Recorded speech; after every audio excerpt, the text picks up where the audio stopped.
Step-by-step process ng pagka-car wash. Number 1, ihanda ang mga gagamitin. Siguraduhin may sapat na tubig, car shampoo, sponge, car wash mitt, microfiber cloth, at car wax.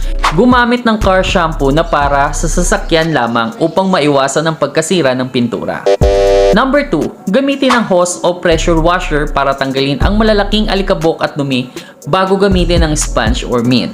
Number 3, gumamit ng espesyal na brush para sa mga gulong, para siguraduhin na maalis ang putik at dumi na nakadikit dito. Number 4, sa paghuhugas naman ng bintana at salamin, gumamit tayo ng glass cleaner at lint-free cloth para maiwasan ang streaks. Number 5, huwag kalimutan ng ilalim ng sasakyan.